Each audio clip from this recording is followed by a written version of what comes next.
Healing was the warm-up. This is the main fucking event. Welcome to Go Regulate Yourself, the unapologetic, unfiltered love letter you didn't know you needed.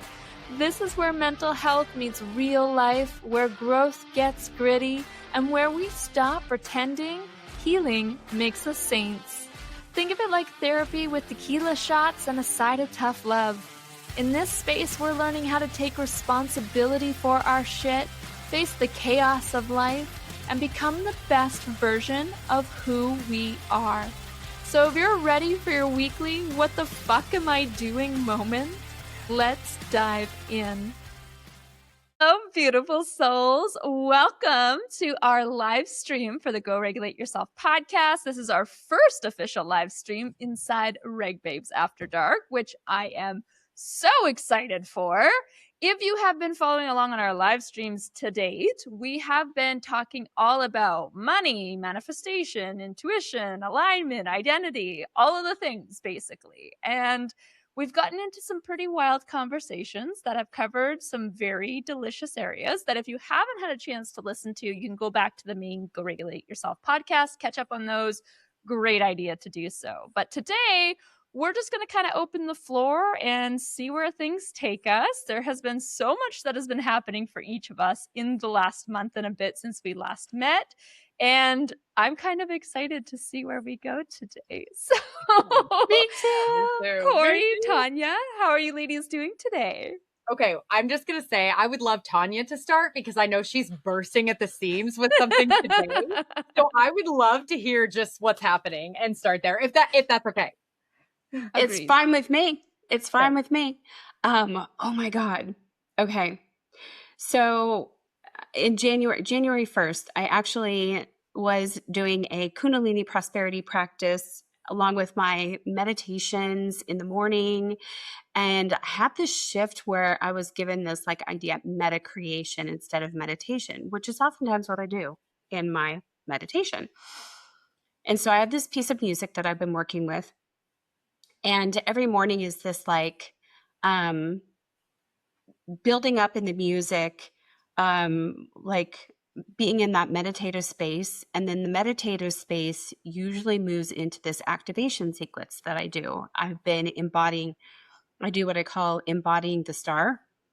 And it's like creating this big sun womb with part of my prosperity practice. And then after that, it's like just receiving all of the prosperity, like printing food, printing money, like just as I'm doing this particular like embodiment motion.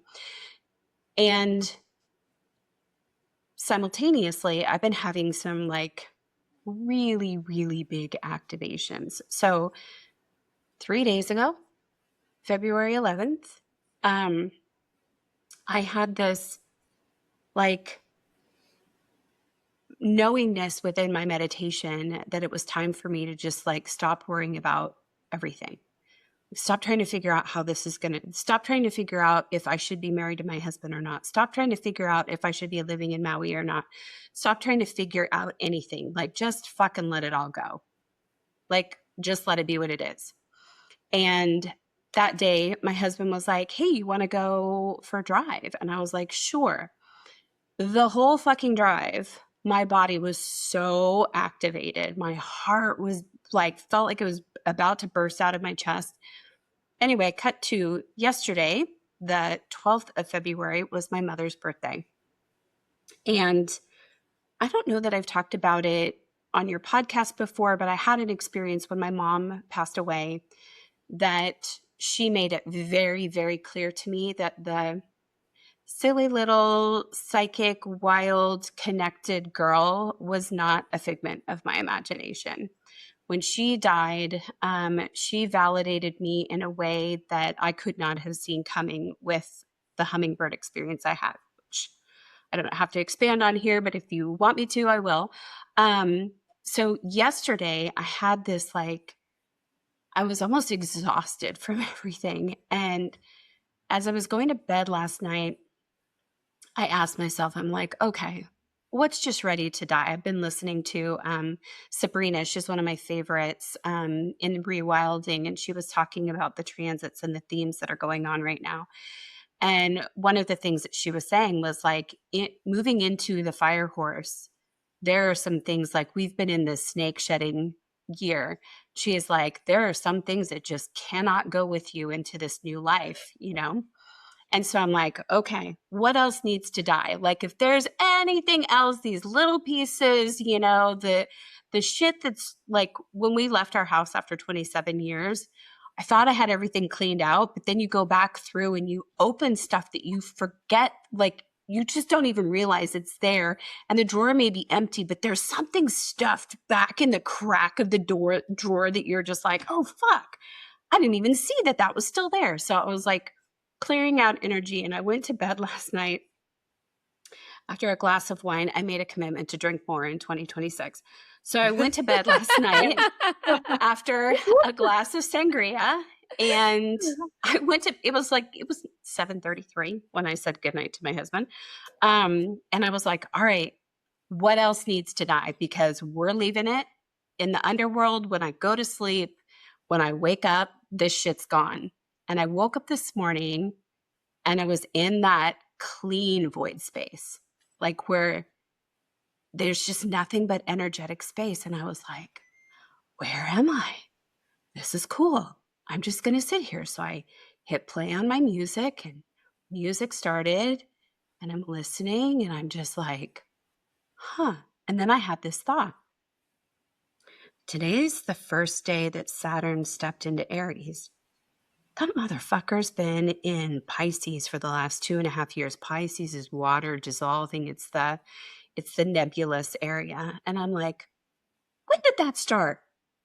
And I opened my eyes, took my phone off airplane mode, and I looked up the date.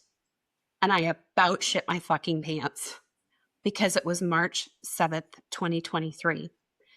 We moved to Maui January 24th, 2023. And it was me living with my business partner and my friend. And we were working on getting Who University ready to launch. And the plan was to launch it March 3rd, 2023. And I knew that it wasn't right. I knew that I was forcing myself to create and do things in a way that wasn't aligned. And when March 3rd showed up, it was like crickets. Nothing was happening. And I was like, I knew this. And my business partner was like, I think she was hoping that I was going to bring the magic that I normally do, and it wasn't there. And I had this like, I feel responsible for everything moment where I sat down, like, I think it was a couple of nights later, it was the night of the 6th. I sat down and I realized that was the moment where I was like, this fucking has to stop. Because in my mind, I was being the biggest asshole and abuser to myself ever. I'm like, nobody can be as mean to me as I am. Like if people were in here hearing what is going on, they'd fucking arrest me for child abuse. They would throw away the key. They would like, and I was like, this is where it stops. And I remember having a complete breakdown that night. And I walked outside and I looked up at what was a full moon. It was the Virgo full moon, March 7th. And I was like, all right, this is done. I cannot be continuing to create the victim story. I cannot continue being the abuser of my own victim self. This has to stop. Fucking strike me down. I'm done with this. I am done. I'm done. I'm done. It was March 7th, 2023. You know when Saturn went into Pisces? Motherfucker, it was March 7th, 2023 under the Virgo new moon, which is my Pluto transit. So to translate into regular speech, human language. Right? My goddess of transformation is a Virgo, and she's like, we're going to clean and organize this shit up. we're clear, like cosmic janitor. She's like, all of this shit needs to go. And so for the last 2.5 years, that shit has been cleaning out. And when I woke up this morning, I felt on fire. Like, what? Saturn moved into Aries, like the Trojan horse on fire. And so, yeah, that's where I'm at today. Unapologetic, standing in my priestess goddess energy. And if I'm too much for you, unsubscribe. Fuck you. There we go. Yeah, Exactly.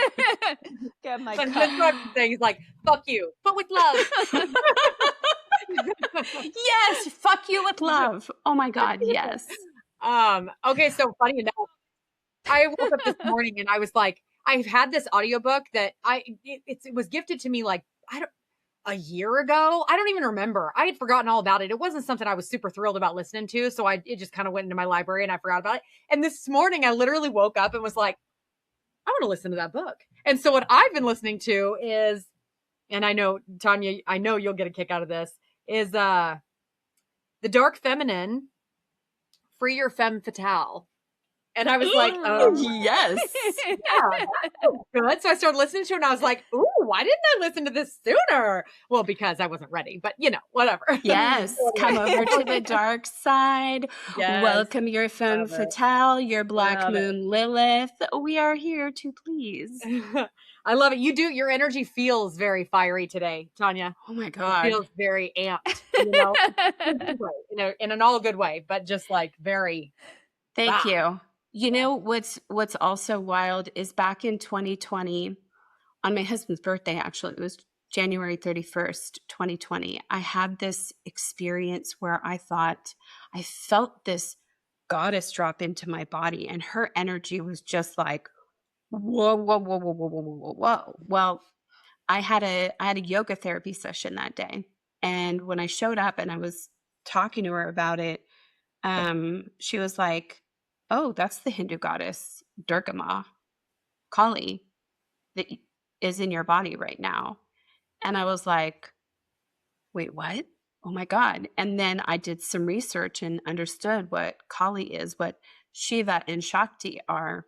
And I was like, son of a bitch, this is what, like, the myth of Durga and how she was both created by a group of gods and then what she was here for, to fight the evil that hurts the innocent. And I was like, that's fucking Jade Blumen. That's the experience I had back in June. And this morning when I woke up, there was this awareness of like, oh no, honey, that wasn't Durga that entered into your body. That was Jade going, are you ready for me yet? Are you ready for me yet? And I've had, ever since 2020, I've had multiple experiences where I've had this energy come into my body, or I've become aware that this energy is already in my body. And holy shit balls. It's just like, oh, it's me. It's me. It's me. Hi, Right. It's me. It So reminds me of that scene from Harry Potter where he's like so sure his dad's gonna pop out and like do the Patronus charm, and he's like, just any minute. No, wait, he's gonna come. He's like, and then he finally comes out. He's like, holy shit, it was me. I was me all along. Like, yep. that's where we're at. Yep. I was the savior. I saved my own ass. Like, Fuck yeah. Isn't that incredible? I love that scene that you brought that up. I was like, oh, that's a perfect fit for this. Yeah. Also, Yeah. Tanya, I need to ask, do you have a photogenic memory, or are you like keeping diaries with dates? Because I'm right? like, how the That's fuck do you remember that? like at 8:22 a.m. Hawaii time. What? Yeah, pretty much. This is the funny thing. So in human design, I actually have a defined head and ajna. So all of that stuff like literally catalogs within me. Like, don't even get me started about past life events. Oh my god. Because I have those That's too. insane. Yeah. So in fact, it was funny. Maybe a few months back, my daughter was like, we were speaking as a family, and she said, what one thing about me, or a skill, I think it was, she said that if you could steal it from me and have it for yourself, would you have? And both she and my husband said, to have your catalog memory of when shit happened, how shit happened, what went down, who said this, who said that. Like, It's a and I'm like, superpower. Yeah, it is. Yeah. I'm like, but the superpower is also realizing, those of you that don't have defined head and ajna, is not getting tripped up on that. Like, you're not supposed to remember all that shit. Tell my I child think that. my head would. Yeah. I Can think my somebody head give would him the explode. memo? Well, you and your child together do have a defined head and ajna. Well, he'd like to think he has a defined everything, and mom has nothing. He does, though, when you two were together. Anyway. Yeah. So, Wow, Diane, Tanya, I love that. how are you doing? Oh, Or I'm Corey, doing fantastic. did you want to share more too? Corey's? We can, whatever. Let's just do it all. It's so funny that you were saying, like, what small things are left to die, whereas over here I'm like, like, everything is dying. I'm like, stop with the death. I can't handle anymore. Like, that's where I'm at. I'm like, you're like, what small, tiny little things might need to die? And I'm like, I'm already dead. Everything. Can we make it stop? It's definitely been a like, stop the ride. I want to get off. Like, You're in your 9 year. I'm about to puke. Somebody flagged the carny. I'm over it. Like, that's what it's been. Now, I will say that's what it was. And then about a month ago, and I actually had to look while we were talking about January 17th. So right after, not very long after we met this last time. And I think what I had talked about mostly, before life so rudely interrupted, was just this death, this constant, just ceaseless identity death. It was literally like, not even like a death. It was like a crucifixion. It was like a public hanging. Like, there was so much shame and guilt and confusion. And why the fuck do I feel all this stuff? I mean, it was so intense, like, and felt like loss the entire time. Like, I just kept, this grief just kept coming and pouring. And I'm like, what the fuck am I grieving? Oh, that's right, because I'm dying. Like, it was just wouldn't stop. And I got to this place where I was like, what the fuck is the end game, universe? Like, if everything dies, what the fuck is left? Like, I'm so confused. It's not like I'm shedding. That's cute. That's fucking trite. Yeah, let's shed. No, it wasn't like that. It was literally like someone was brutally murdering every aspect of who I was. And it was so painful. And it felt like every day I was slogging through fucking molasses just to exist. Like, it was, my body was physiologically heavy. Every day felt heavy, energetically heavy, but my biological skin felt uncomfortable. It was the most awful thing I think I've experienced in a long time, just like on a chronic level. Like, it just didn't stop. Welcome to shadow work. What's that? Welcome to shadow work. Oh, well, if it happens like that very often, pass. Thank you. Firmly no on that one. Firmly no. Okay. And I don't think you get a choice. Sorry.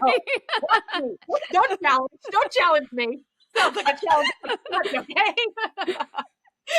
Do you know who I am? The one that must challenge everything. I do remember, like, this one particularly painful night. I was sitting here and and there's all kinds of stuff going on with my son, with Dom, the whole time. And, things are just almost like, it reminds me of like, the movies where you see somebody kick a hornet's nest, just boom, all this stuff coming up there, just dust and bees and hornets, and everybody's pissed off and that's what it just kind of felt like. And there was this one particularly really rough day. And I remember just going to bed and just crying and crying and crying. Just this, like, I think weeping is probably the best word for it, because it wasn't like a hysterical sob, but it was more than just a little, I was just like releasing. And that was the question in my mind, was like, what the fuck is next?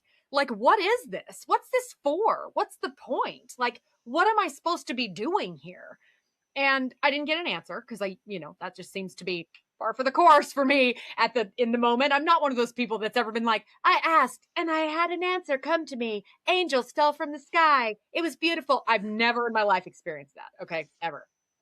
So for me, usually it's like down the road, something will come and then another thing comes. And then I'm like, oh my God, oh, but it's never in the moment. So that, I went to sleep and all the things, and we did the podcast, and, and then things got worse. Things got worse. And then not very long after that week, starting that day, because that day when I had to leave, it was just a bunch of stuff had happened. And it started this sort of a domino effect where I was like, oh, really? Cool. So that's what I get for asking. That's what I get. Yeah. There's a little bit of victim stuff there, but I'll own that. That's fine. And then all of a sudden it started to get lighter, almost like a tide receding. Like just, there wasn't really any reason that I could define other than just, it started to feel less awful. And I still didn't know what to do. I still didn't know what the fuck I was doing with my life. I still had no idea where I'm going to go. I'd essentially quit my art career and had no idea what was coming next. I had no idea. And I had so I was reading that book, the Black Book of Power, and got to this point where it said, basically, he's like calling people out, right? The author is saying, like, you're either here for change or you're not. You'll either do what I'm asking you to do and make the choice, or you'll just pass it up and keep moving. And it'll just be another book you read, another thing. And I was like, fuck that. You don't know who I am. Watch me work. So I get in my fucking email and I write the emails to every curator, every gallerist, every scholarship I had. And I squashed it all. And I was like, okay, I'm done. I'm just done with everything. It's official. It's painful. It's scary, but it's official. It's done. And I'm like, okay, now what? So again, this lightness is happening, more and more lightness. And this is over the course of days, I don't know what days, Tanya. I'm not sure of the dates or the time. I probably have them in mind. For sure, January. And the funny thing was I started getting these emails back and everybody was so supportive. I wasn't sure how people would react. I didn't know. And I'm essentially telling them, you've held this space for me in the gallery. I'm booked out to 2027. Before this, I have shows booked out to 2027. And I'm essentially, this is how galleries work. They book out 2 to 3 years, right? And so I'm telling them, like, these spaces, like, I know you can fill it, but it's not without inconvenience. And I'm, thank you, but just kidding. Like, and so I'm like, I don't know if they're going to be mad or if they're, everybody was so supportive. And it was this like continuous thread through every single email, even though these people don't know each other, of like, wow, I'm so proud of you for what you're doing. Like, wow, that's inspiring that you're doing this, that you're following what feels right in your heart and you're not just powering through. I'm actually really glad to hear that you're following what you feel is right rather than just going ahead because you thought you were supposed to. And I'm like, fuck, man. Like, I think I needed just a little bit of that, and I was like, okay. So then my main gallerist, he was the best. And he messaged me back and he goes, well, and he said all the same things, but he said a second email, he goes, I've been thinking, do you want to maybe send me your inventory and just like all the things that you have done? And I was like, he said, I can look over it and we can just kind of maybe talk about what to do. And I was like, sure. And still in my mind, I'm like, I don't know what I'm going to do. I don't know what I'm going to do with all my art. What am I going to do with all my sculptures and I don't know what to do with my life. And in the meantime, I'm like, and this is where you guys both know what happened. I was watching this clip about, it was from the Drew Barrymore show. And I was like, I had been thinking along the lines for a few days of like, what is it that I really want? Like, what is it that I really want? Like, I had made the decision to walk away from art. I had made the decision to essentially just purge my life. Everything that will no longer be, right? And then I'd had that emotional death that was really happening. And so I'm like, what now? Like, what is it that I want? And I asked myself the question, funny enough, that I ask everybody else all the time. It's like, if money was no object and it was not an issue, it was a non-starter, what would I do? And I was like, that's interesting. I don't really have an answer. Sure, I have some things I'd like to do. I do this, but on a day-to-day basis, like, I don't know. I like podcasting. I do, but I really like to be where I can see you, right? This is a video, I can see, there's just something visually appealing to me about it. And I was watching this clip from the Drew Barrymore show and I was like, this like fucking weird ass moment where like a voice, like not audibly, but like loud ass bitch in my head was like that. And I was like, what? That's it. That's what I want to do. I want to host the talk show. And I was like, what? Bitch, please. What? Like, I'm like, that has never been on my radar ever in my entire life ever. And I was like, how the fuck am I going to do that? I don't have what? And so I really just like went down this, I guess maybe a day really was all it was, maybe even less than, a couple of hours, but where everything started to kind of like, holy shit, like I want to do this. And I realized that what I want to do and what I now am going to do is travel the country in an RV with my child after I've sold everything that I own, including my home, and really just like a genuine, like releasing it all. And I don't even want to get a storage unit. Now I might because, pictures and things like that, but I don't even want to hold stuff like that. You know what I mean? Like I just want it all gone. And then we're going to get an RV and travel the country. And I'm going to have a spiritual talk show on wheels where I will not only do my own show, hosting from the RV or from a fucking chair around a campfire, whatever, but I'll be interviewing other people and just sharing inspiring stories. And really just, I want this to be this uplifting, really encouraging, just something that is a light in this world. I don't want to talk shit about people. I don't want it to be, none of that gross talk show shit. I want it to be just this amazing, like spiritually uplifting entity in the world. Yes. Right. And so when that came to me, I was like, oh my God, yes! Like every cell in my body was like, holy fucking shit on toast. This is amazing. Like this is everything. Yes. And so it was like right after that. So then Brian, you were helping me with like what camera and all the things. Right after that, I get an email back from the gallerist, my main gallerist. And he goes, Corey, your work is incredible. And you have so much work here. He's like, I would like to, and he said, you're totally free to say no, but I would like to hold your spot in July and just make it a retirement show. We'll just promo the hell out of it. We'll just make it your goodbye to the industry. We'll put the work you already have so you don't have to make anything new. And I was like, oh my God, I'm literally getting goosebumps. I was like, I'm getting goosebumps. That feels so good. Like there's no pressure. There's no, I have to create.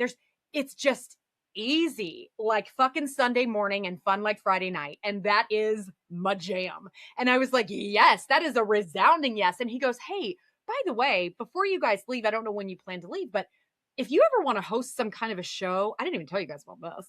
He goes, if you ever want to host some kind of a show or like a talk or something and you want to use the gallery space, I'd love to have you in here. He said, let me know. We'll set it up. What? And I was like, what? I mean, okay. So it has been like amazing. And then there's just been little things where it's like, I need to buy this camera. And I'm like, okay, the camera's like, $100 and some change, round numbers. And then I need to do this and it's $300, whatever. And all of a sudden stuff that I'm listing is selling and I'm making that. And then I get this call from a random credit card and listen, don't repeat this. Okay. But like, I'm certain I have never in my life overpaid. Like but have you 100% certain on that. But I got this call and she's like, yeah, we have this overpayment of like, $71. Da, da, da. Well, guess what? That was exactly the amount I needed to purchase the camera, what I had left from after. And I'm like, what the fuck? This is unreal. Like how everything is just falling into place. Now, do I have all the questions answered? Absolutely not. Do I have any fucking idea how to drive an RV? How to No, I have no idea what I'm doing. But I am know how to drive a motorcycle until you did. Exactly. I couldn't ride a bike until, 7 months ago. And now it feels like home every time I'm in the seat. So, I'm like, again, I'm a pretty fucking determined person and I'm a pretty fast learner and I'm pretty confident that I can figure it out. So whatever happens is going to happen. And I told my child and I told my older child, and I even had this amazing, beautiful conversation that came out of it with my older son where, I just was like, hey, you're welcome to join us if you want. And he's like, Mom, that means a lot. And it was just this really like heartfelt connecting conversation that we have not had in a couple of years, probably.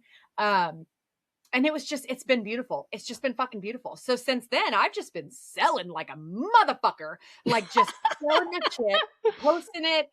And it's funny, but like you work through these weird things that you would never think. And like, I'm not sure if either one of you guys will resonate with this. But one of the things that came up for me recently was I noticed when I would post things to Facebook Marketplace, I was feeling some shame, some embarrassment.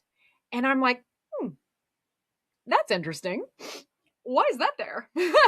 And I realized I'm like, it's because my friends see it. The people that know me, the people that I'm, close with, they see it. And I'm like, okay, so what does that mean? And so I'm digging in and it's really coming back to this. I am vulnerable. I am being seen in a way I have never been. Because I am always on. Listen, you need somebody that's center of attention, bitch. Say less. If you need somebody that's the life of the party, I said say less. Like, I got you. I'm there. But it is a different performative type energy that I don't display with people that I'm very close with, right? It's not it's just, being on. It's not fake. It's a part of me, but it's being on versus being in your most vulnerable, being in your true, everything stripped away. There is no bullshit anymore. I'm not here to please you. Like I said, fuck you, but with love. Like, this is my new motto. I'm good. I don't need to perform anymore. And it's a feeling in my heart that is so profound. And Tanya, it kind of like connects with what you were saying of this feeling of like, I have zero fucks left to give. Like, I just cannot bring myself to give a fuck if somebody approves of my plan. Do you know how many calls I've gotten from caring, loving people that have called to tell me that my plan is garbage and I'm going to fail? Citizens. Concerned citizens. Literally people that, okay, so this guy that I dated that we don't talk. He's not my friend now. It's not like we were like, oh, let's be buddies. Like, we dated a little bit. We interact on Facebook sometimes. That's about it. He called me to tell me that I don't know what I'm getting myself into and that I should trust him because he's had people renting RVs and this and that and the other. And, I'm going to regret it and all this stuff. And that's just one of many. And I'm like, wow, this is wild. Like, you really have to be, and coming back to what you were saying, Brianne, about alignment is like, alignment feels amazing and it kind of fucking sucks. Like, it's terrifying. Both things can be true, right? Like, it's incredible to know, yes, this is where I'm supposed to be. And also, like, it's beyond uncomfortable to have everybody around you be like, what the fuck are you doing? Yep. Why the fuck? What? Like, it's very cute that we say all these things like, nobody's required to understand my decisions. I'm not required to explain my life to you. I posted shit like that and meant it, but it's very different to live it. You know what I mean? It's very different to step in and say, okay, thank you for your opinion. Next. And so anyway, so that's what I've been dealing with. I'll rein it in. I've been talking for a while, but that's in my kind of transition over the last month since we met last. And it's been huge and it's been amazing. And every time I sell something, I'm just like, yes, whee, closer. Oh man. And I'm filming it all and all the things. So yeah. I want to say sister's been holding out on us, Brianne, like little sis been holding out on us when she didn't tell us about the art gallery thing. Not trying, just so many things. It's like almost friends off. Oh my God, I'm sorry. No, it's just been so, and every time I think that this is not going to work out or this is not going to, I don't know how this is going to happen. Something else comes in. Oh, I didn't tell you guys another thing. Okay. So then random.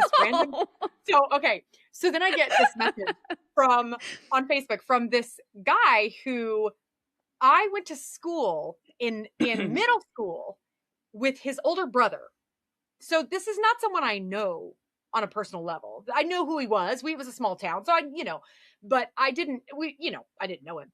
This guy messages me and out of the blue is just like, oh, hey, I just wanted to check in and see how you're doing. I've been watching you and I was just, admiring what you're doing with art and all this, And we just got to talking and I told him about what I decided to do. And he was like, that's incredible. I am 100% behind you. What do you need? How can I help? What can I do? So he's been simultaneously teaching me about our RVs, teaching me about different, about what it means to do this and that and the other. And he's like, I've got friends over by you. Once you get one, I'll send them over. They can teach you how to drive it. He's like, he lives in the Midwest and he goes, if you're traveling and you just get, halfway across the country and you get tired, he's like, I've got tons of property. You're welcome to park it and stay as long as you want. I mean, this is what's happening, right? Like this random just random, but so universally sent. You know what I mean? Like divinely sent. Yeah. It's just been incredible. So yeah, there you go. I want to add this in to lead into like opening up the floor to Brian, which by the way, right now, like you're in the middle of the screen looking like this goddess angel. I know, right? Right. I was Right? totally thinking she's like glowing. Yes. Yes, she's totally glowing. Yes. But Oh, thank you. I just want to say this, like teasing you a little bit in jest about like holding out little sisters and telling us all the things kind of thing. But actually middle sister, because Brian, you're actually the youngest of the three of us. But Oh yeah. Oh yeah. there is also like, this is something that it took me a long fucking time to learn because I was so conditioned to share everything about myself, what it is that I'm doing, what it is that I'm creating, explain what you're doing, help us understand. And so the art of pulling back and keeping certain things to yourself Close to the chest, while yeah. you're in the creation of it. Yeah. And really savoring. I used to use this analogy as like, it's like you go to an ice cream parlor with your friend and you get an ice cream and you take one lick of it and you're like, oh my God, this is so good. And you prematurely share it and they take a lick of it and they're like, ew, I don't like that. And then it changes your experience versus like you eat 90% of that ice cream and then you're like, this is so good. Do you want to try a lick? And if they're like, you're like, well, fuck you. I'm savoring this anyway, right? It changes the experience. And even when we're supportive of each other, even when we are like biggest cheerleaders and champions for each other, sometimes we can unintentionally fuck up your ice cream. Yeah. So Nobody wants that. Nobody wants that. Nobody wants to have their ice cream or their glass of wine fucked up. So sometimes like sharing after you've had a chance to really savor what's going on. Yeah. Well, which speaks to Brianne and what she's been doing. Like she's been kind of silent. She's been quiet. Yeah. I've been quiet. But not doing nothing. Not stagnant. Oh no. No. There's been some things brewing. I know I'm poking fun at you, Corey, and I'm like over here. I'm like, I have literally not said anything. So I'm like, Well, and I'm like, I cannot speak to that. To your point, Tanya, I actually haven't even announced things publicly. I haven't even told publicly what I'm doing. Funny enough, it's just been accidentally how people have found out and then have shared. And so, you know, but anyway, I agree with you. Absolutely. It's like keeping cards to the chest until you're ready, until it feels like it's, time to release them. I think that's absolutely true. And Brian, you've always been as long as I've known you, you've been you're here and then you pull back a little and then you're here and then you pull back a little and then you're, so I guess that's a fifth line placement, by the way. It's a fifth line placement. The fifth line is the architect. It's very projected. The fifth line is all about, like observing what's going on in the collective and then pulling back and finding where your place to shine in that to lead others through it is. Yeah. And the fifth line energy can be really hard because the fifth line shows up and says, I think we're going to do this, this, and this. And then you have a crowd of people around you that say, you can't fucking do that. That's not how it's done. It doesn't work that way. Sorry. Watch me, bitch. She's like, oh my God. But before you get to the watch me, bitch, you have to deal with your own, like, well, what if I do fail? What if I can't do this? I don't know how to do this yet. So yeah, there's the fifth line profile has this like observe, retreat, figure how it's going to work best, how it's going to work for you. Because then when you show up and all the people are like, you can't do that. It doesn't work that way. Run a 5-minute mile. No, sorry, that's not possible. Then you do it. And they're like, and then everybody else does. You can do that? Yep. You can do that? Yeah. Ooh, if she can do it, maybe I can. Yeah. And that's the energy that you hold. That's why we see this like, she's here, she's back. Yeah. I see that. I resonate with that. I It's like like, that yeah, too. damn right.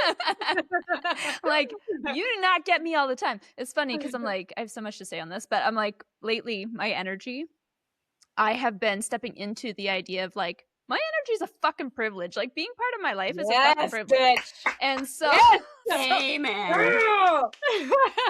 so I have been in this space of like shedding people lately, and it's Yeah. like it's getting uncomfortable, almost not uncomfortable where I'm like, oh, I feel discomfort, but uncomfortable for other people because Mhm. I'm no longer, as we talked a little bit about before, I'm no longer over explaining. I'm no longer trying to be not misunderstood, where people understand where I'm coming from, or like being super compassionate. So I've noticed like changes directly within like my very tight knit friend groups of what I used to have, where there's a division that's happening, and people don't like it, to say the least. Yeah, for people. Because it's very intentional on my end. To be quite honest, I'm in a space. You both have children, but I do not. I'm choosing not to be children free or children full in this lifetime. I don't want children. Love that. Seen it. Yeah.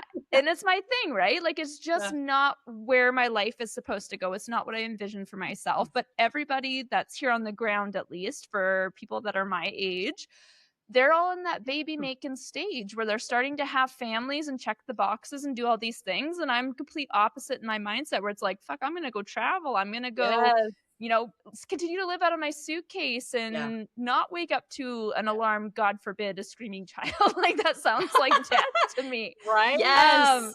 So it's a different energy, and I have so much compassion for those who are in motherhood, because I cannot even imagine the stress and the energy and the work that it takes to raise a tiny human. Like, no. No.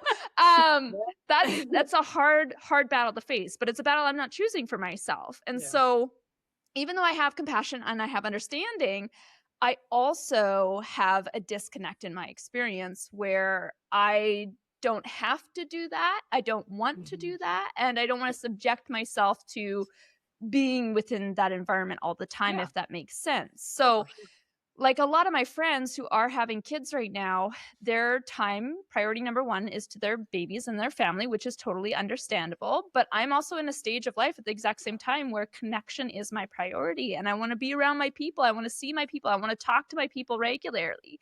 And so I'm noticing this, not necessarily severing happening, but definitely distance happening between me and them.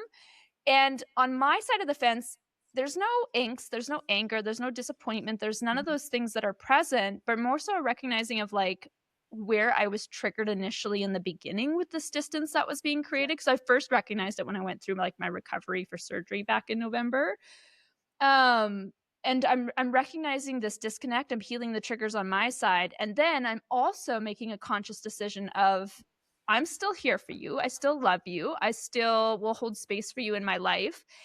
And I'm going to prioritize my energy different, where I'm not continually reaching out, where I'm not going to be clearing space in my calendar and holding it for weeks and weeks until the last minute where you suddenly decide that you're not available to see me. I'm not going to be doing that anymore, because my energy is going to be directed to the places and the things that are most important and priorities to me right now. Yeah. So the fact that we have different priorities isn't a bad thing, but people are triggered as fuck by me making that decision, right? And so now I'm being like kind of like redirected or mirrored back to about how I'm activating people or making them feel like bad friends and all of these things. And I'm like, listen, like, you got a different priority right now. I'm also allowed to have a different priority right now. And it's not about keeping score. It's not about like, you're doing it this way, so I'm going to do it this way. Like, my energy is just going somewhere different, and that is okay. But people are not fucking getting that right now. So things are definitely changing for me. So I've felt like I've taken kind of like a quiet step back in a way because of that, where I'm navigating like a lot of conversations and stuff, and just like recognizing, like, I leave on Tuesday at the time of this recording for our trip.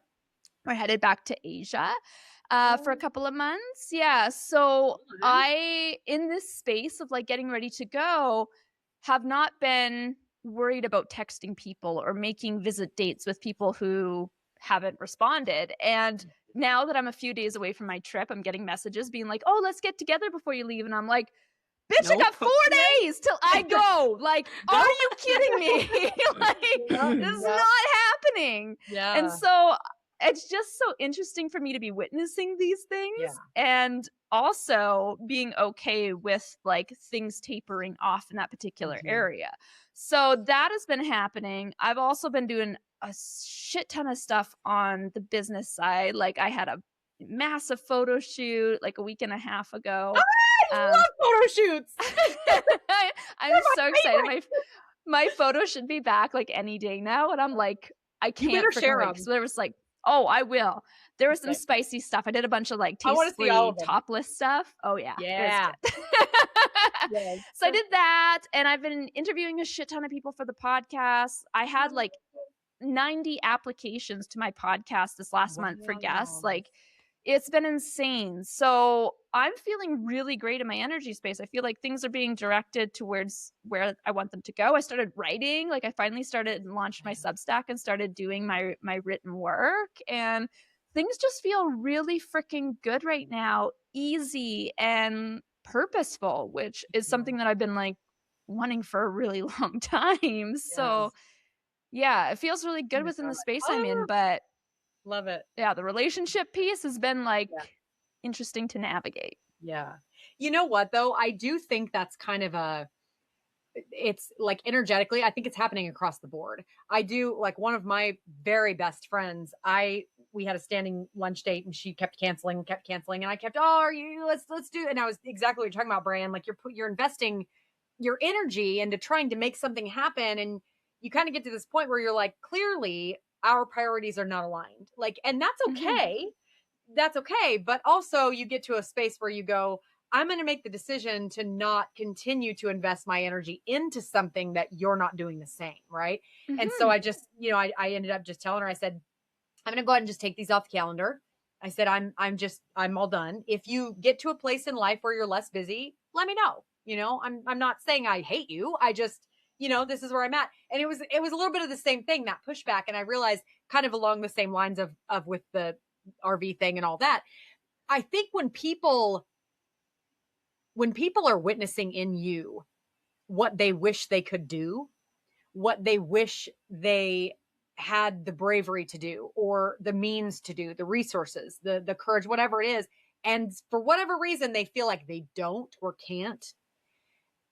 There is a backlash that happens a lot of times where it's like, and this is a more extreme example, but like, let me tear down what you're doing to make me feel better about the fact that I'm not. Right. So like, I really wish that I could take control of my own schedule. I really wish that I could prioritize the people that mean the most to me, but I don't feel like I can. I don't feel like I can say no. I don't feel like I'm allowed to. I don't feel like, people will be mad. People will be upset. I don't know what they'll think. So I don't. And then I watch my friend doing that. And it's like, well, fuck, there's that mirror that I don't want to look into. There's that thing facing me going, this is what you're supposed to be doing too. And I'm not ready to see that. And so I'm going to just instead lash out because that's easier. Right. I mean, that's the reality, is like, it is easier. It's harder to be like, fuck. That's what I want to do. And so that's been one of the things that's sort of helped me as well. Where it's like, I don't think I told you that the name of my show is called Sacred Detours. And so I'm like very excited about it. And so when, people have pushed back, I'm like, I'm able to remember, I'm like, there is likely some envy, jealousy on some level. And they're not reacting because my plan is actually stupid, because what I'm doing is actually ignorant, because I'm actually going to fail. That's not what that means. It means that there is something in them that is triggered by what I'm doing. Right. That they wish that they could, and they wish that they would, and they aren't. And so it's that lashing out, but anyway, my point was, sorry, I got a little lost there. My point was, I've had other people telling me the same thing. Oh, I've been pulling back from friends lately. Oh, you know what? I don't hang out with them anymore. I actually just decided that they're not really very nice to me, and I don't want to do that anymore. Oh, I haven't talked to him in a month. I don't know. I just kind of stopped calling because he doesn't ever call me back. So I think there's a lot of that in this energetic thing that we're in right now, of like where people are starting to wake up and go, you know what? The fuck? Like, why though? Like, why am I investing my energy into something that is not being met the same way? Like, it's okay to change plans. Things happen, things come up. I'm not talking about a one-off. Mm-hmm. I'm talking about patterns, you know? And if Mm-hmm. we look at that and we see a pattern where it's like consistently, you're not meeting me the same way I'm trying to meet you, I'm out. Mm-hmm. With love. Yeah. With love. You know?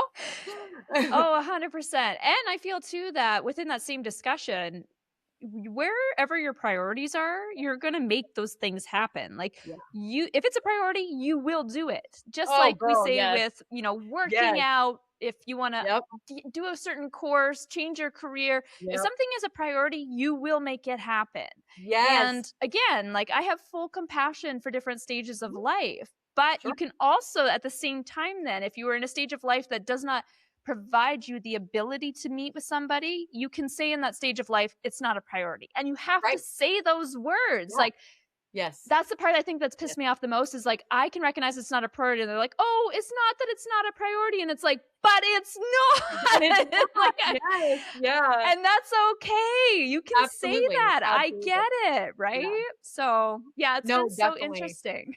That reminds me of my sister told me this. This is the best advice she ever gave me. Long time ago. She told me this guy was like not calling him. Oh, but he probably maybe lost his phone. Maybe he didn't charge it. Maybe.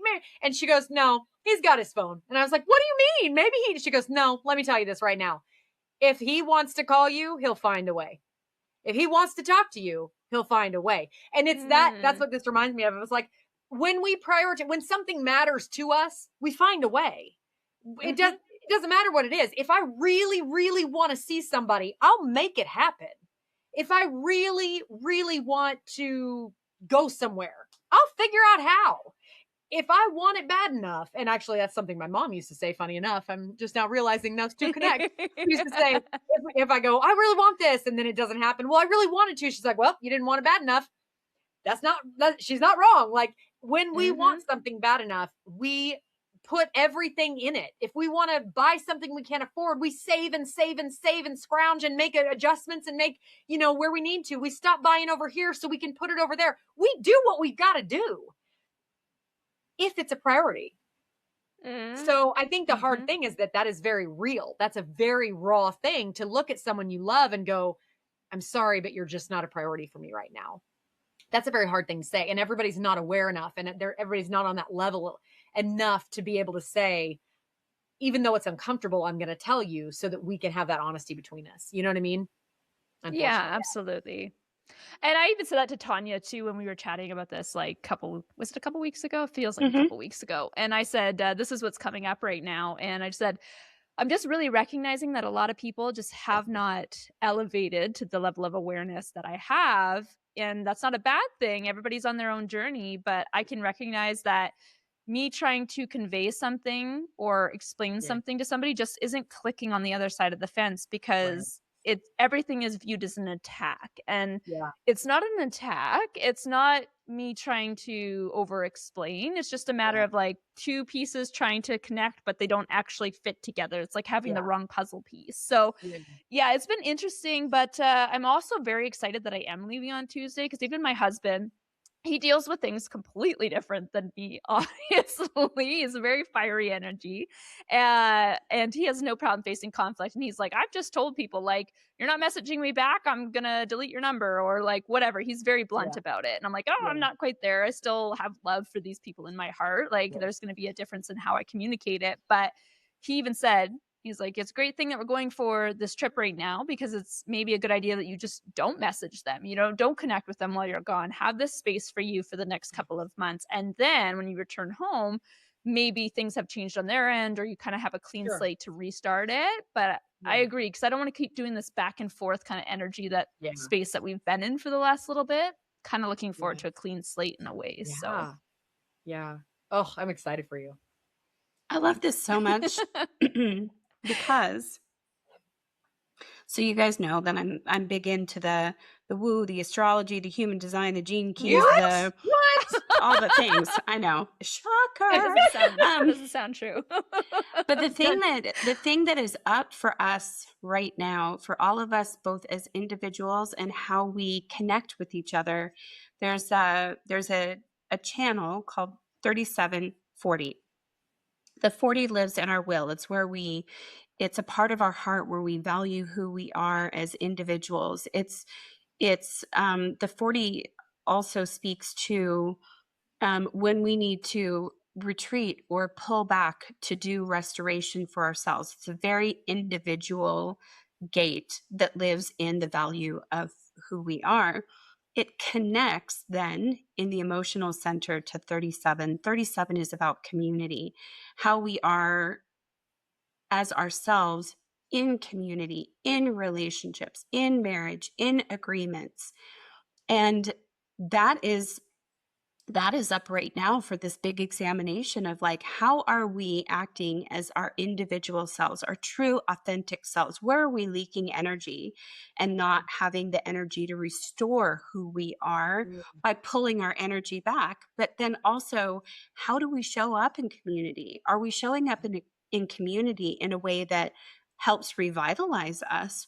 Or are we allowing those to drain us of that energy and then feeling resentful or having our heart broken because they're not responding in the way that we're looking for right now? So this is a big thing that's up in the transits and the cosmos, but also how we're experiencing it as individuals. It's like all three of us have just said, we've been examining where we've been leaking our energy as ourselves, and pulling back to restore and kind of like close up the leaks, fill the gaps, so that when we do show up in community or in relationship or in friendship, we're showing up sovereign, we're showing up whole, we're showing up without holes leaking out our energy and expecting somebody to go, oh, here, let me get that for you. Let me just plug this up for you. No,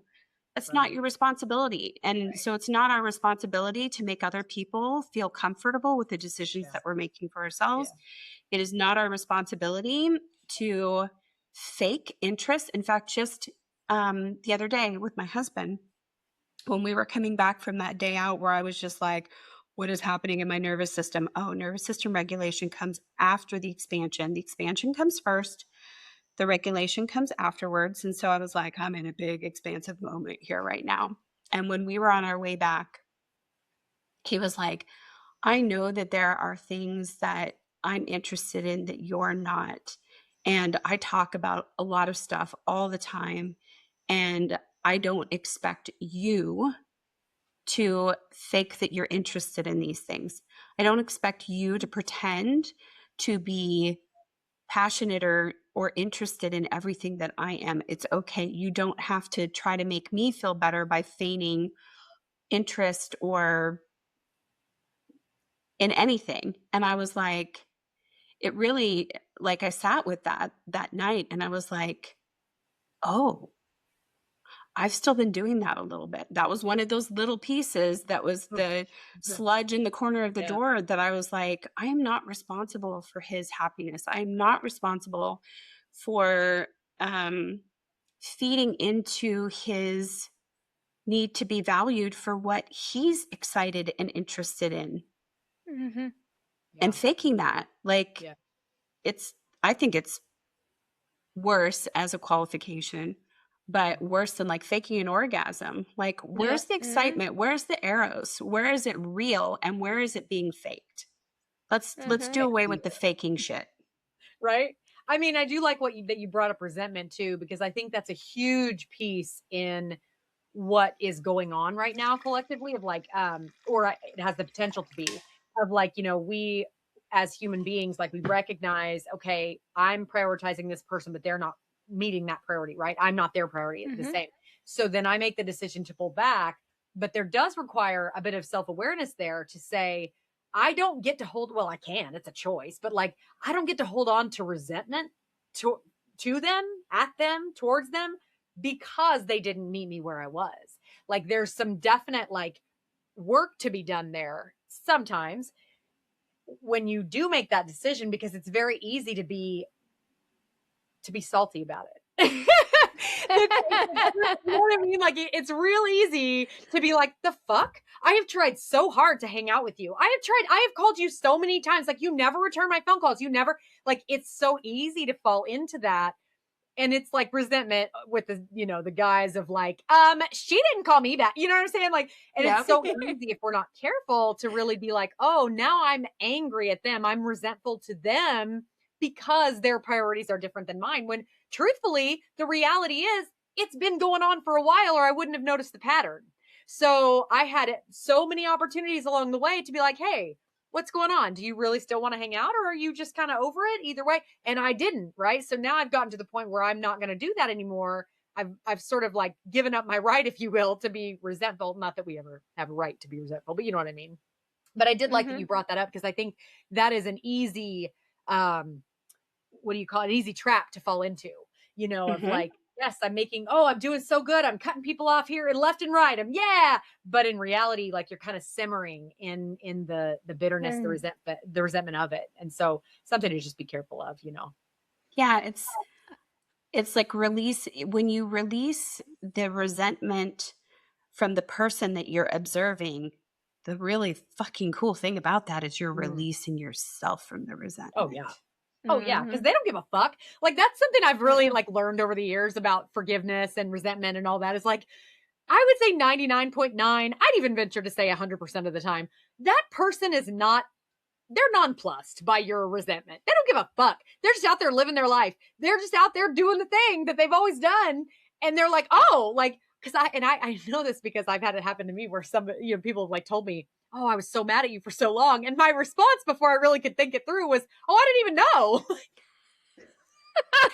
I didn't know you were mad. Like, I mean, and like now they're mad at you for that. Just recently, somebody, it was a long story, made a comment, and I found out this person, she goes, well, I unfriended you. And I was like, oh, I literally didn't even know you did. I don't know. I wasn't even aware of it. Like, that's not where my head was. And so, when we're on the other side of it and we're like, oh, this bitch, we're so mad, they likely don't even know you're mad. So who is the only one, literally the only one it's affecting is you and maybe whoever else has to like hear you rant about it, like that's it. And the funny thing about that is she can't unfriending you again.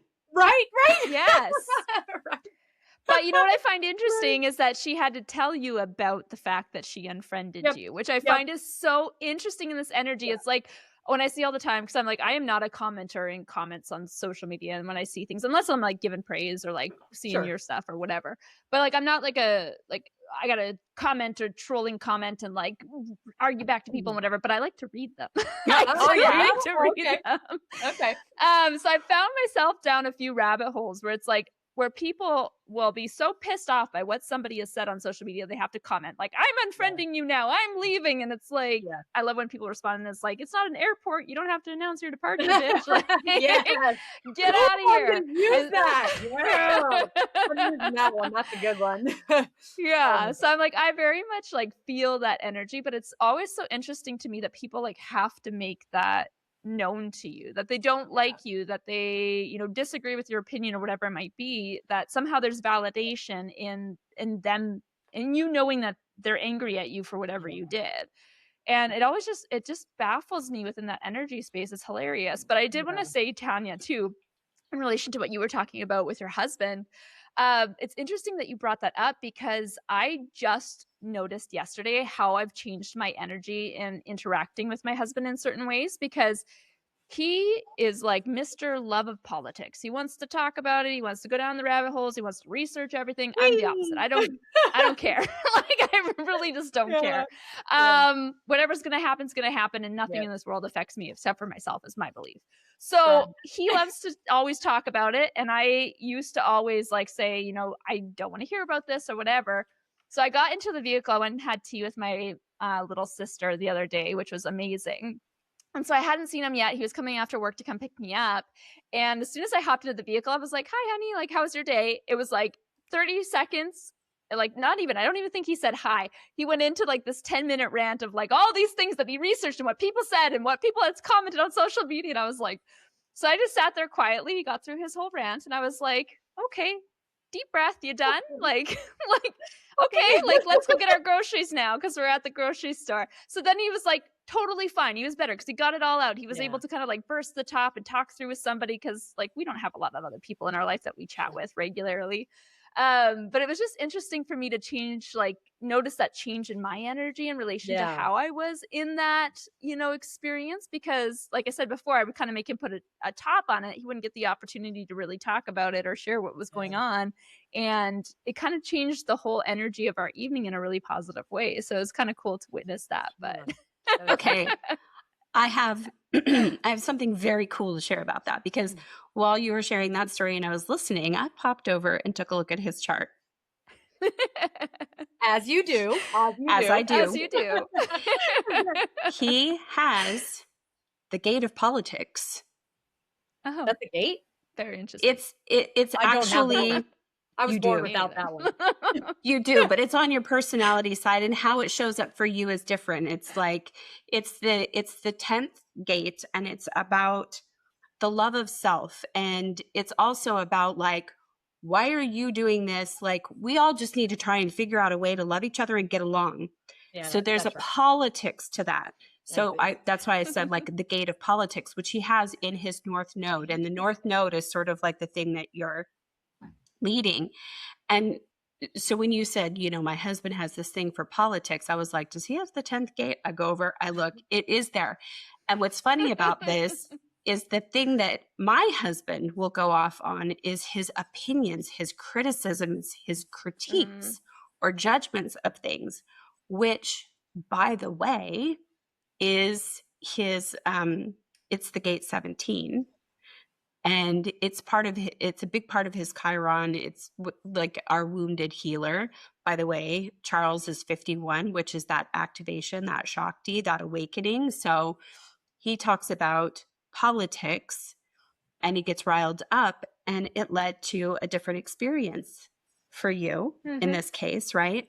And the thing that I am learning, like the day that we were out and my heart was just like, this expansion is happening. He was literally going through and talking shit about people, giving his opinions. 17 says you can give your opinions, but if you want them to actually be received by others, you need to wait until they ask for your opinion. Anyway, I just thought that was funny because like as soon as you said that about politics, I went over and I looked. And I was like, and it's on what's called his design size. So he might not be as aware of how activating that is for him, but it's this like, hey, we live in a democracy. What are we all doing to try and get along and go along to care for each other, to love each other? Because it's a love gate. It's a love gate. How are we loving each other? How are we being with each other? And it's a very individual experience too. So interesting. Yeah. Very interesting. Yeah. I love getting freaky with that stuff. It's hard not to think about people when somebody as knowledgeable as Tanya starts talking about, you know what I mean? Because you're like, I wonder if he has, I wonder if she has that. Oh, there's no way you know what I mean? Like, it's hard to not like think of all the people in your circle that, I bet that's what you do all the time. Like I have hundreds of charts. Right? Like if I knew as much as you did, I would not be able to look at people the same. Like it's kind of like in the Matrix, how when all of a sudden he like gets it and he starts seeing the world in code. Like it would be like that. You're just seeing charts. Yes. It is exactly like that. And here's the coolest fucking thing about it is being able to see that now that I can fucking love every single human being on this planet because I can see them for their design. I can see them for their personality, and I can be like, oh yeah, there's that part of who they are, whether it's shadow expression or it's loving expression or it's like an exalted expression. Like there is nobody on this planet that I can't find love for or compassion for and kindness for, because like it's really being able to see who we are in the expression of our authenticity and where we're hiding, where we're courting our shame, our humiliation, our anger, our expression. So Yeah, I have hundreds of charts. And when I talk to people, I'm like, oh, there's that. I can't wait to see, because it's like, it's the seed it's like the mighty acorn with the oak, and then like the wood that it produces, or the seed, the plant, and then the fruit that comes from it. Like it's all there. It's all there. So yeah. That's interesting.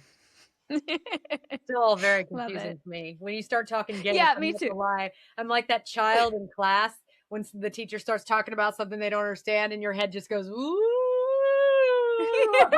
I'm like, oh, is it Greek? Are we talking Greek now? I don't know. I'm just gonna tune out. It's Like, a whole it is a whole other language, but it's the language of energy, which I am fucking fluent in. So and then Another being able superpower. Another superpower. I know this bitch is like the bionic woman. In like, yeah, right? It's a little unfair. I feel like some of those things could have been like know! evenly distributed. Right. Like First of all, like Brianne, you and your 5-1-ness is like all about doing this. I mean, there have been times our relationship started out with me, quote unquote, helping you. And there have saving been my fucking ass is what you mean. But there have been so many times that I have looked at you and I've been like, I coached her to do that, but she actually is doing it. Fuck. I need to do it now.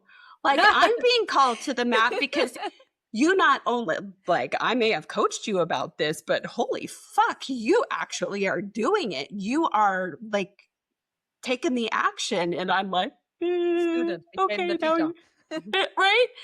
And Corey, you are hot on my fucking heels, girl, because there's that whole like you're having the same awarenesses I'm having decades before I had them. You are in your Aries fire girl energy, unapologetic. And I'm like, I woke up with that this morning and I was like, oh, that's right. I forgot. Like, I forgot. That's who I am. Like, I may be a Scorpio, but like that Aries energy is a lot. Girl, she's a lot. And so you've been my model for like not being afraid. I mean, same thing. Like we started out me helping you and your intensity. Saving my ass. Let's call it what it is. Your intensity and fire was a whole education for me. Yeah. Like learning to be with that. I put up a post right before we got on this call about like my Trojan fire horse just revealed herself this morning. And if it's too intense for you, unsubscribe because she's not going back in the fucking box. Right? I learned that from you, Corey. Yeah. Love that. Fucking love that. So I love it. You know, and it's interesting.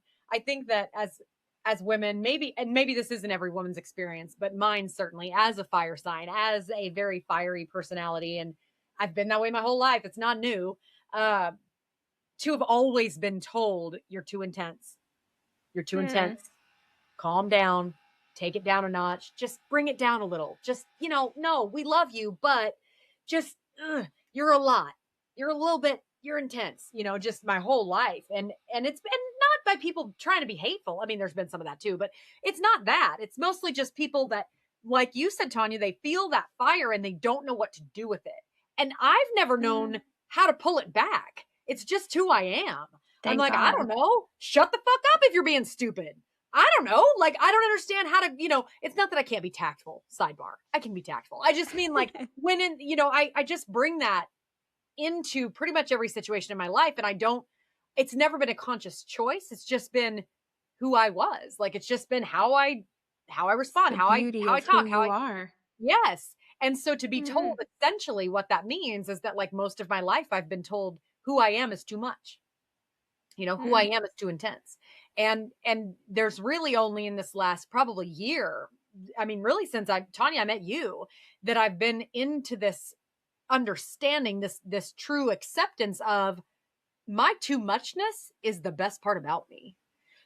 My intensity that you feel you can't handle, that's my best quality. Like, I just got goosebumps, by the way. That literally, like, that is part of me that makes, like, if I took that away. So let me say it like this. If I had gotten in a car accident and I lost my arm, I lost my leg. If I dye my hair, if something about my body changes, I'm still me. I'm still me. If you take away my tact, you're not going to change a whole lot. That's not a big part of who I am. If you change my voice, right? The way that I speak, the way I sing, if you change that about me, it's not going to really fundamentally change who I am. But if you take away my fire, I won't be me. I will cease to be who I am. I will be fundamentally someone else. You can change almost everything else about me and I'll still be me. But that is like, I think of all these little kid movies and stuff. That's the spark. That's the In Soul. Have you guys seen that movie? Tell me you've seen that movie. Yes. Okay, right? Even if you don't have kids, it's more than you want to see, right? That's my spark. Like, that is, the fire is literally what makes me who I am. And so really just this journey recently in the last, like I said, year and a half-ish, where I've really come into this place of knowing where it's like, holy fuck, the things that those people couldn't handle were my best qualities. And it's okay that they couldn't handle them. It's okay that I was too much for them. That's fine. It's kind of like circling back to what we were talking about. That's okay. They just weren't my people. But it doesn't mean that there's something wrong with me. It doesn't mean I'm broken. You taught me how to embrace my fire, and fire is the element. I fucking love that. I love that. Speaking of element, I'm like, okay, have you seen the cartoon now, Element? Because I was like thinking in my head with the fire, right? So when they're all freaked out by the fire, what's the first thing that the water and the other elements do? Well, put it out, right? Right. So it's kind of the same thing, right? You have to learn to coexist with the fire and bring that into that existence. And that like instantly popped into my head. I was like, oh my God. Brian, Brian, just curious, what element? I'm Scorpio, but I have Sag in my chart too. You guys are both Scorpio? Yeah. Crazy. You must be twins of, like, you know what I mean? That's interesting. So you're both what? I'm October. She's November. So okay. And you're separated both by a few the air. weeks. Scorpio's water. Oh, water. Okay. That's funny because I was thinking, wasn't emotion. Tanya water? And the reason I even asked is because in that same movie, what happens when they bring the fire and the water together, right? It's not like the fire disappears or the water, but it's just this beautiful mix of, personalities. So I love that. And I think that's been one of my favorite things has been like protecting other people until they can protect themselves. Yes. Even as far back as being a teenager, I remember befriending the people that had no spine, had no backbone. They didn't know how to stand up for themselves. They didn't have that capacity. And I would stand up for them. Now, granted, it wasn't in the most healthy ways back then. It was fighting and, all the things, of course. But there was still like the beauty in that I can see now. I couldn't see back then. I was like, I was a fucking asshole. Like I was, but there was beauty in it too. And the beautiful part was that my heart really was trying to protect these people that couldn't protect themselves, to show them how, to show them this is what it looks like to stand up to these stupid bitches that want to fuck with you, right? Like this, and again, there's healthy and unhealthy, but and now looking back, I'm like, that's really been my whole life. It's really been a purpose without knowing it was a purpose, of just somebody that isn't ready, that doesn't know how to embody that fire yet, teaching them how, showing them just through example, just through living, until they all of a sudden can step up and be like, I got this. I'm like, yeah, you do. Yeah, you do. You know what I mean? Which is pretty cool. I love that. Anyway. Brian, you taught me how to handle the projections of the world. Because even when I was coaching you to do them, like I've done some things that were really fucking hard, made some decisions, like to file bankruptcy, not once, but twice. The shame that I held with money, the shame that I held with so many things, and then like wanting to hide from people's judgment, wanting to hide from the backlash of people projecting all of their worst fears. Like you taught me how to be bold as fuck, to be like, this is what I got to do. And like, I'm going to come out and you're going to like, watching you walk through. I have this quote sitting up on my whiteboard right now that comes from Abraham that says, courage is only required when you are outside the vortex. Watching you walk with courage first and then walk with alignment, like learning how to deal with the projections of other people, both in courage and then also from a place of alignment, has been one of the most beautiful work of arts that I've ever witnessed. I mean, I'll say that too. And I don't even know a lot about the projector persona. Projections. Like, I don't know. Yeah, I don't know a lot about that from she's a manic gen like me.